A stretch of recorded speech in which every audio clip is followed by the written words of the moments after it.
Halo semua. Karena banyak teman-teman yang bertanya kenapa Tuhan kalah bergulat dengan Yakub di dalam Kejadian 32, jadi saya buatkan video ini untuk menjawab pertanyaan teman-teman. Yuk kita langsung aja baca Kejadian 32 ayat 28. Lalu kata orang itu, "Namamu tidak akan disebut lagi Yakub, tetapi Israel, sebab engkau telah bergumul melawan Allah dan manusia dan engkau menang." Nah, di situ tertulis bergumul melawan apa? Melawan Tuhan atau melawan Allah? Melawan Allah ya. Jadi, Yakub menang bergulat melawan Allah, bukan menang bergulat melawan Tuhan. Jelas ya? Oke, sekian video kali ini. Yesus Kristus Tuhan kita memberkati.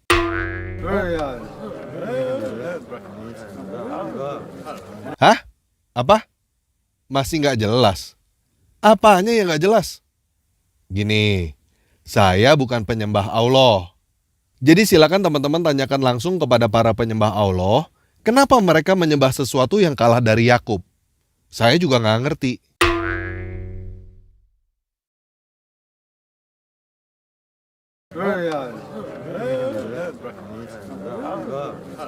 Hah? Apa? Alkitab sudah palsu. Gini, kitab Kejadian yang barusan kita baca adalah kitab pertama dari 5 kitab Taurat. Itu adalah kitabnya umat Yahudi yang diakui dan digunakan oleh seluruh umat Kristen. Jadi ayat itu diakui keasliannya oleh Yahudi, Katolik, dan Kristen aliran manapun. Atas dasar apa kamu berkata bahwa Kejadian 32 ayat 28 adalah ayat palsu?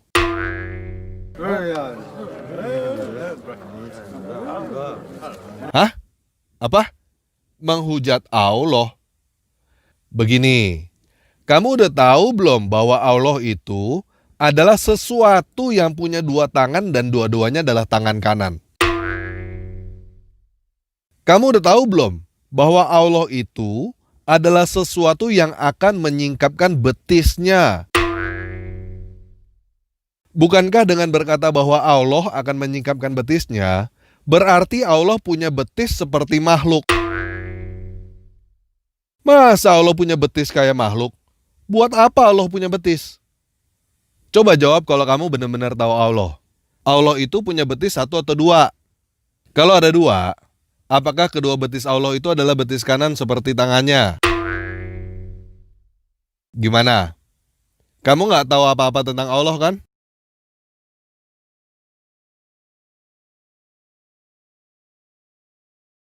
Nah, makanya sekarang kamu dikasih tahu, Allah itu kalah dari Yakub.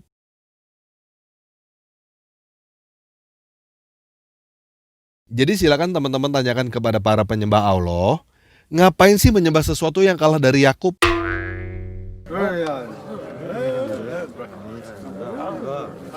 Hah? Apa? Teman-teman yang muslim nggak tahu? Lah, kalau nggak tahu kenapa sok tahu? Aduh, aneh ya orang-orang itu ya. Kok cuma bisa nanya doang udah ngerasa pinter ya? Kalau cuma nanya doang, anak TK juga bisa. Aduh. Ya udah, teman-teman mau tahu lebih lanjut. Oke, kalau teman-teman mau lanjut, kita sepakat dulu ya. Yang pertama, kita sepakat bahwa Allah bukan Tuhan. Kalau teman-teman belum sepakat, silakan baca lagi Kejadian 32 ayat 28. Allah kalah bergulat dengan Yakub. Dengan Yakub aja kalah bergulat, berarti bukan Tuhan kan? Oke? Nah, kalau kita udah sepakat bahwa Allah bukan Tuhan, maka kita bisa sepakat untuk membuang semua kata Allah yang ada di dalam Alkitab. Kita nggak butuh ada kata Allah di dalam Alkitab sama sekali. Kita gunakan kata yang lebih tepat, yaitu kata ilah. Karena semua kata Allah yang ada di dalam Alkitab, artinya hanya ilah. Nggak lebih, nggak kurang. Kalau teman-teman nggak setuju, silakan tutup video ini sekarang Dan silakan terus menyembah dan memuja Allah. Sambil ingat bahwa Allah yang kamu sembah dan kamu puja itu kalah bergulat dengan Yakub. Oke? Gimana? Sekarang udah jelas ya? Allah bukan Tuhan. Semua kata Allah yang ada di dalam Alkitab artinya hanya ilah. Artinya hanya dewa, dewata. Nggak lebih, nggak kurang. Oke? Dan sekarang kamu jangan terlalu cepat untuk mengambil kesimpulan apa itu ilah, apa itu dewa, apa itu dewata. Karena seperti kata Allah yang kamu sudah salah kaprah, kamu juga sudah salah kaprah dengan pengertian kata ilah, dewa, dan dewata. Jadi kita akan mulai dari awal, kita akan belajar dan mendefinisikan ulang apa arti kata ilah. Yang kedua, kita kembalikan kata Tuhan ke makna yang seharusnya, yaitu Tuan, penguasa, majikan, bos. Kata Tuhan itu artinya bukan yang maha kuasa, bukan pencipta. Tuhan artinya adalah Tuan, penguasa. Oke? Yang ketiga, kita buka kata Tuhan dengan huruf kapital semua, sesuai dengan nama yang seharusnya, yaitu nama Yahweh. Yang keempat, kita nggak usah sok tahu lah. Kita akui bahwa kita nggak mengerti dan apa yang sudah diajarkan kepada kita selama ini nggak mampu menjelaskan Kejadian 32 ayat 28. Bagaimana? Setuju gak? Kalau teman-teman setuju, silakan lanjut nonton. Kalau nggak setuju, silakan tutup video ini sekarang. Karena untuk mengerti Kejadian 32 ayat 28, kita harus mengubah sudut pandang kita secara total. Kita nggak akan bisa paham hanya dengan melihat Kejadian 32 ayat 28 secara mikro. Kita harus melihat dan mengerti keseluruhan ceritanya secara makro. Kamu nggak akan bisa mengerti jika kamu bersikukuh dengan sudut pandang dan apa yang diajarkan oleh para guru kamu yang sama nggak ngertinya seperti kamu.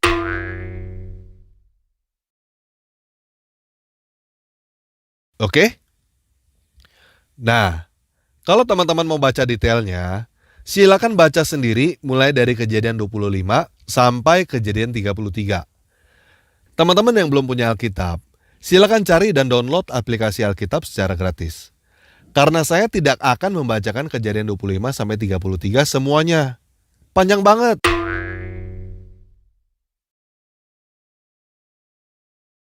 Saya akan menjelaskan garis besarnya dan akan membacakan ayat-ayat yang penting aja. Oke? Kita mulai aja ya.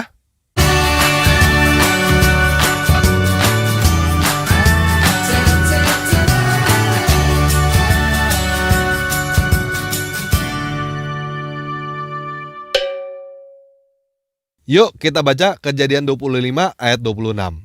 Sesudah itu keluarlah adiknya. Tangannya memegang tumit Esau, sebab itu dia dinamai Yakub. Ishak berumur 60 tahun pada waktu mereka lahir. Jadi Yakub artinya adalah memegang tumit. Esau dan Yakub adalah anak Ishak. Ishak adalah anak Abraham. Oke?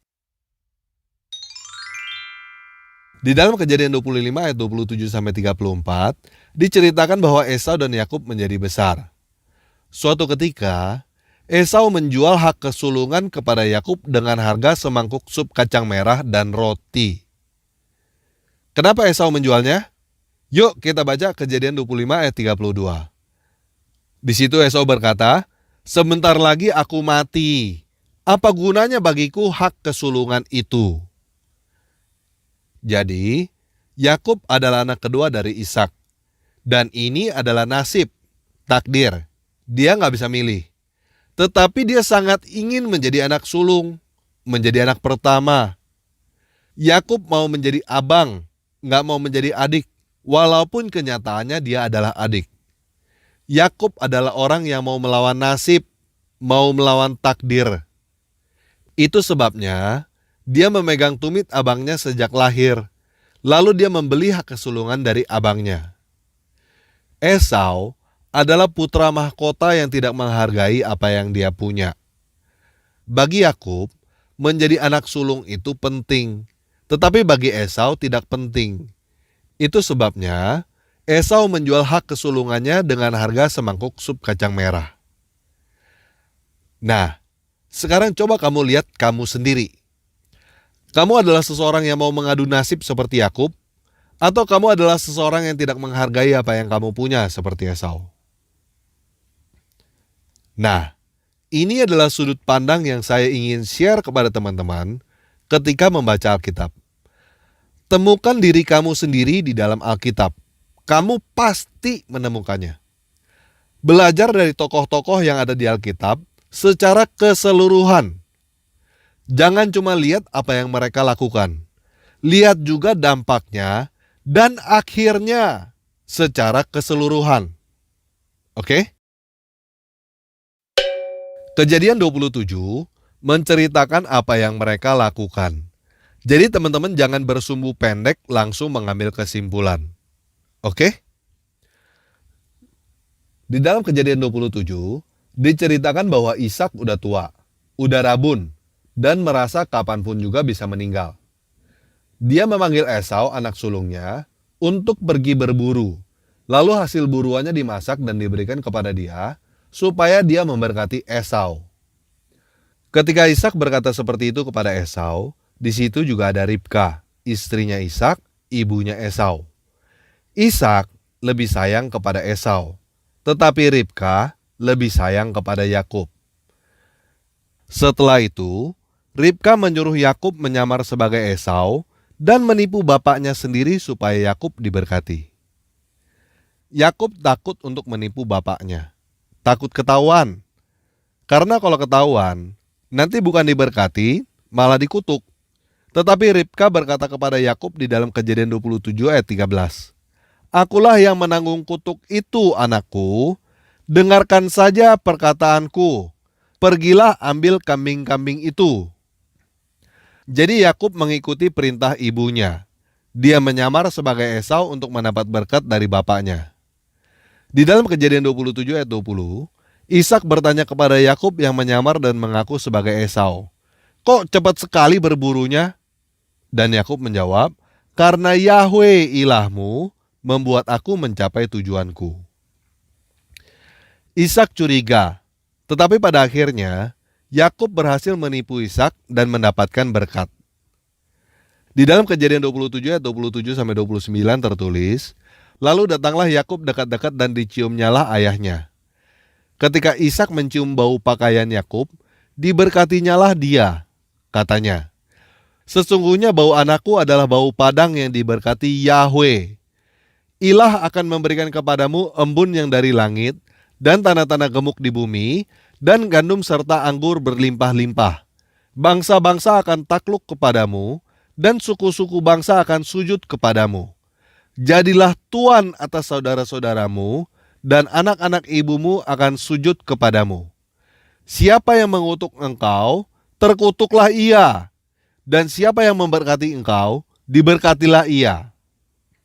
Ingat ya, menjadi tuan atas saudara-saudaranya.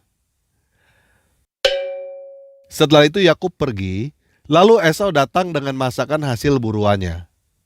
Ketika Esau datang, barulah Ishak sadar bahwa ia sudah ditipu oleh Yakub. Walaupun demikian, di dalam Kejadian 27 ayat 33, Ishak berkata bahwa dia telah memberkati Yakub dan Yakub akan tetap menjadi orang yang diberkati. Di dalam Kejadian 27 ayat 37, Ishak menjelaskan kepada Esau bahwa Yakub telah diangkat untuk menjadi tuan atas dia. Kemudian Esau menangis dan memohon supaya dia diberkati juga. Di dalam Kejadian 27 ayat 40, Ishak berkata kepada Esau, "Sesungguhnya kediamanmu akan jauh dari tanah-tanah gemuk di bumi, dan jauh dari embun dari langit di atas. Engkau akan hidup dari pedangmu, dan engkau akan menjadi hamba adikmu. Tetapi akan terjadi kelak, apabila engkau berusaha sungguh-sungguh, maka engkau akan melemparkan kuk itu dari tengkukmu." Nah, sekarang kita mulai lihat dampaknya.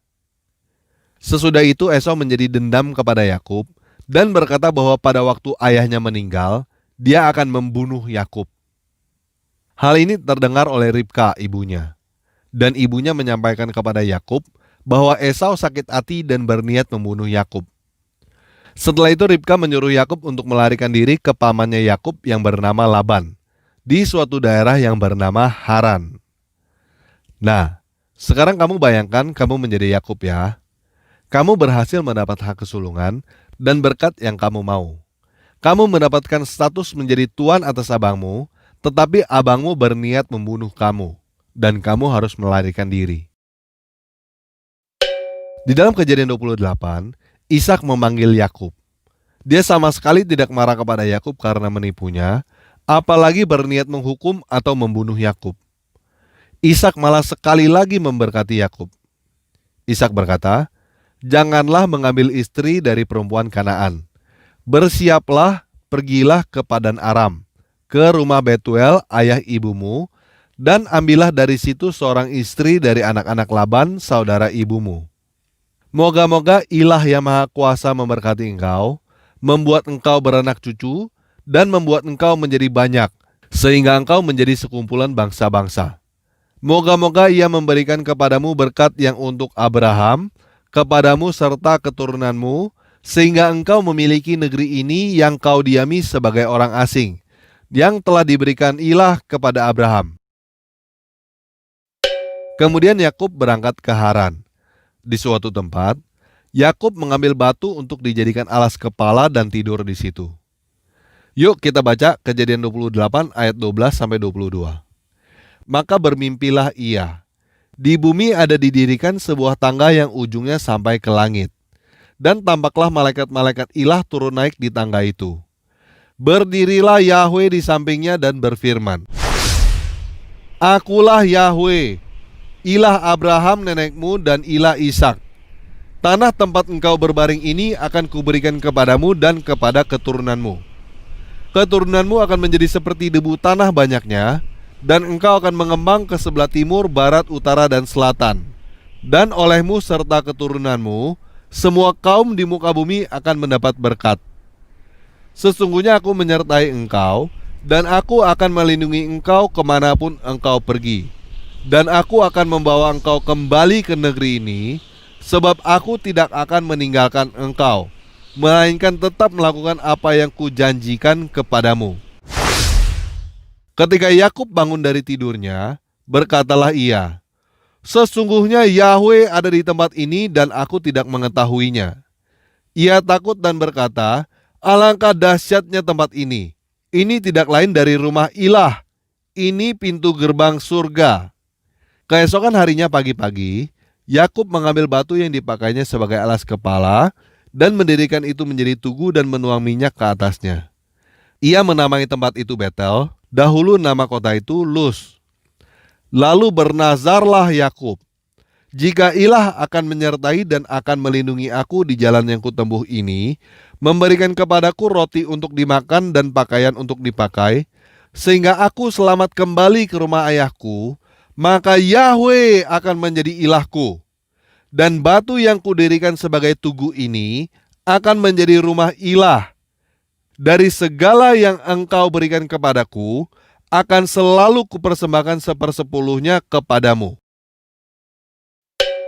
Di dalam Kejadian 29, diceritakan bagaimana Yakub tiba di tempat pamannya yang bernama Laban. Dia sepakat untuk bekerja selama 7 tahun bagi Laban, untuk mendapatkan anak Laban yang bernama Rahel sebagai istrinya. Setelah bekerja selama 7 tahun, ternyata kali ini Yakub yang ditipu oleh Laban. Karena yang dinikahi oleh Yakub ternyata bukan Rahel, tetapi Lea kakaknya Rahel. Dan akhirnya Yakub bekerja 7 tahun lagi bagi Laban untuk mendapatkan Rahel. Di dalam Kejadian 29-30 juga diceritakan bagaimana konflik yang terjadi antara Lea dan Rahel. Bagaimana Yakub mendapatkan anak-anak dan hartanya. Juga diceritakan bagaimana terjadinya saling curang-mencurangi antara Yakub dan Laban. Di dalam Kejadian 31, diceritakan bagaimana Yakub pergi dari Laban untuk kembali ke rumah ibunya.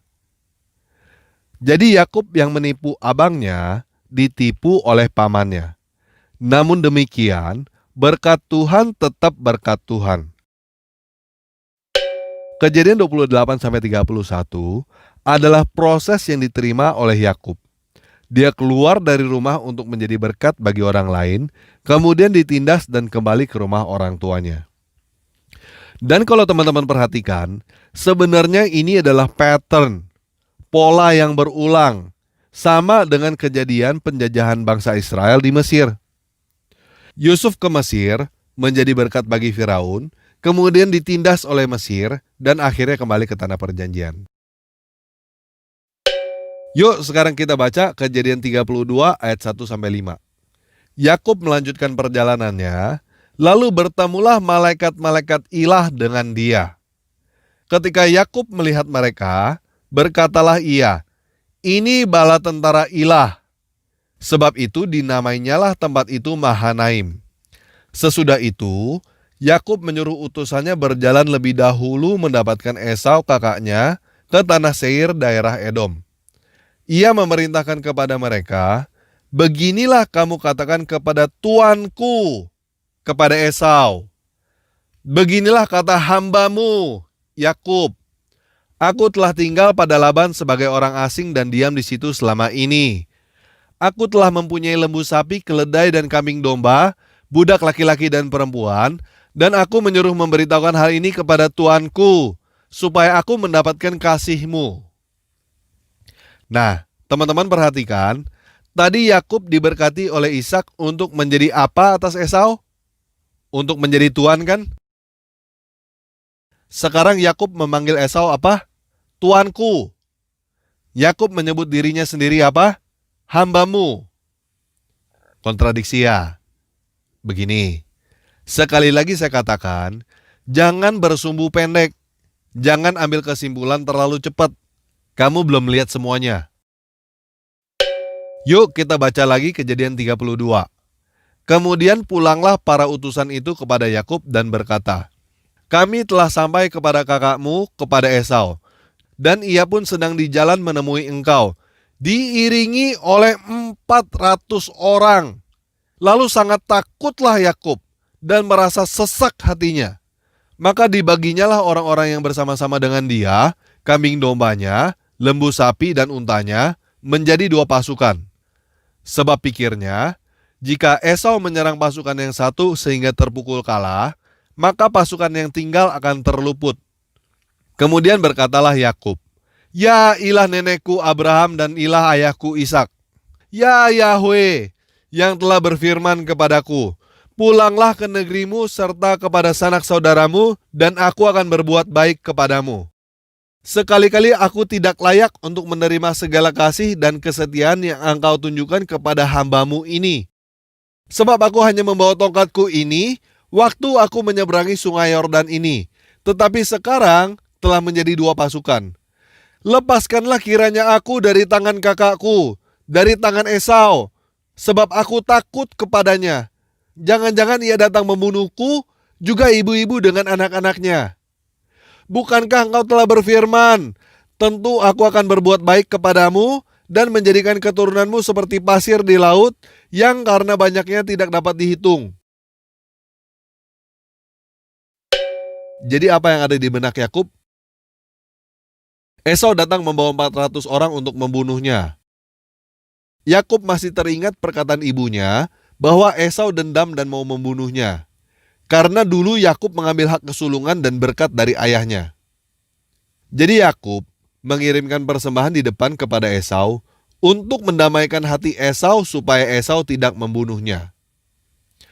Nah, sampai di sini, dengan apa yang dilakukan oleh Yakub, saya berharap teman-teman bisa paham apa yang Yesus ajarkan di dalam Lukas 16 ayat 9. "Dan aku berkata kepadamu, ikatlah persahabatan dengan menggunakan mamon yang tidak jujur, supaya jika mamon itu tidak dapat menolong lagi, kamu diterima di dalam kemah abadi." Kita lanjut ya. Kejadian 32 ayat 21-22. Jadi persembahan itu diantarkan lebih dahulu, tetapi ia sendiri bermalam pada malam itu di tempat perkemahannya. Pada malam itu, Yakub bangun dan ia membawa kedua istrinya, kedua budaknya perempuan dan ke-11 anaknya, dan menyeberang ke tempat penyeberangan sungai Yabok. Nah, teman-teman perhatikan menyeberang sungai Yabok. Apa itu artinya? Seperti Musa melewati Laut Merah, seperti Yosua melewati sungai Yordan. Semua itu adalah nubuat tentang baptisan. Oke? Yuk kita baca lebih lanjut. Kejadian 32 ayat 23. Sesudah ia menyeberangkan mereka, ia menyeberangkan juga segala miliknya. Lalu tinggallah Yakub seorang diri. Dan seorang laki-laki bergulat dengan dia sampai fajar menyingsing. Ketika orang itu melihat bahwa ia tidak dapat mengalahkannya, ia memukul sendi pangkal paha Yakub. Sehingga sendi pangkal paha itu terpelecok ketika ia bergulat dengan orang itu. Lalu kata orang itu, "Biarkanlah aku pergi karena fajar telah menyingsing." Saud Yakub, "Aku tidak akan membiarkan engkau pergi jika engkau tidak memberkati aku." Bertanyalah orang itu kepadanya, "Siapakah namamu?" Saudnya, "Yakub." Lalu kata orang itu, "Namamu tidak akan disebut lagi Yakub, tetapi Israel, sebab engkau telah bergumul melawan ilah dan manusia dan engkau menang. Bertanyalah Yakub, katakanlah juga namamu." Tetapi Saudnya, "Mengapa engkau menanyakan namaku?" Lalu diberkatinyalah Yakub di situ. Yakub menamai tempat itu Peniel, sebab katanya, "Aku telah melihat ilah berhadapan muka, tetapi nyawaku tertolong." Nah, pertama-tama pasti teman-teman mau bertanya, Yakub bergulat melawan siapa? Yuk kita balik lihat Kejadian 32 ayat 1-2. Yakub bertemu dengan siapa? Dengan para malaikat ilah, bala tentara ilah. Jadi Yakub bergulat dengan salah satu dari bala tentara ilah itu. Untuk apa Yakub bergulat dengan salah satu dari bala tentara ilah itu? Supaya diberkatin. Diberkatin apa lagi? Diberkatin supaya nggak dibunuh oleh Esau. Supaya dijaga oleh bala tentara ilah itu dari Esau. Jelas ya? Yuk kita baca kelanjutannya. Kejadian 33 ayat 1-11. Yakub melayangkan pandangnya, lalu dilihatnya Esau datang dengan diiringi oleh 400 orang. Maka diserahkannyalah sebagian dari anak-anak itu kepada Lea, dan sebagian kepada Rahel, serta kepada kedua budak perempuan itu. Ia menempatkan budak-budak perempuan itu beserta anak-anak mereka di muka, Lea beserta anak-anaknya di belakang mereka, dan Rahel serta Yusuf di belakang sekali. Dan ia sendiri berjalan di depan mereka. Ia sujud sampai ke tanah 7 kali, hingga ia sampai ke dekat kakaknya itu.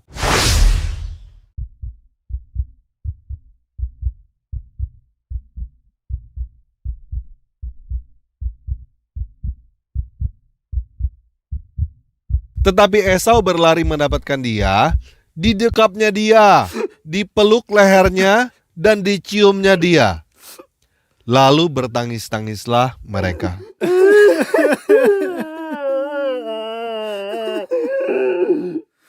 Kemudian Esau melayangkan pandangnya, dilihatnya perempuan-perempuan dan anak-anak itu, lalu ia bertanya, "Siapakah orang-orang yang beserta engkau itu?"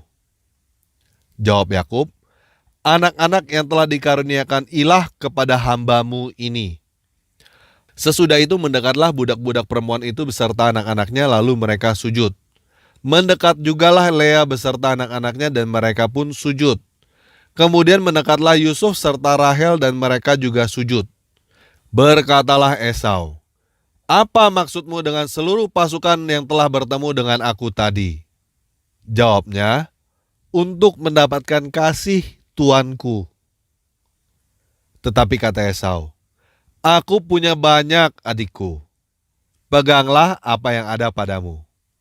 Tetapi kata Yakub, "Janganlah kiranya demikian.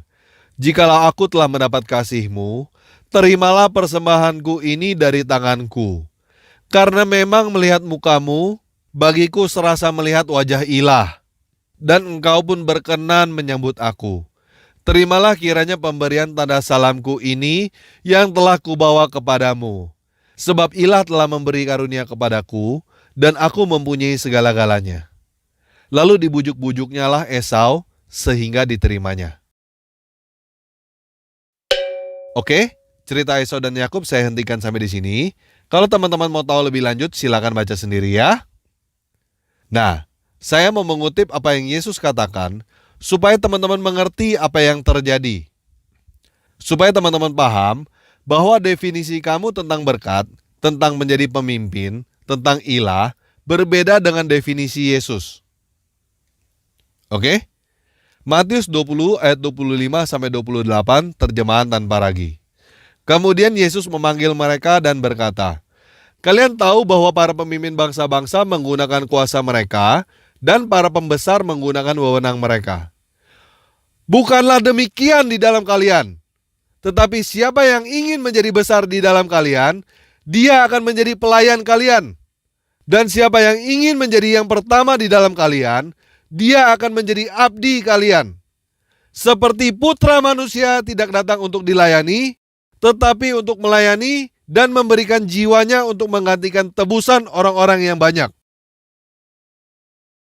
Jadi begini, Yakub memulai hidup dengan berpikir bahwa untuk menjadi pemimpin, dia harus menipu orang. Tetapi pada akhirnya, dia belajar bahwa untuk menjadi pemimpin, dia harus melayani. Seperti yang Yesus ajarkan. Oke, sekian video kali ini. Yesus Kristus Tuhan kita memberkati.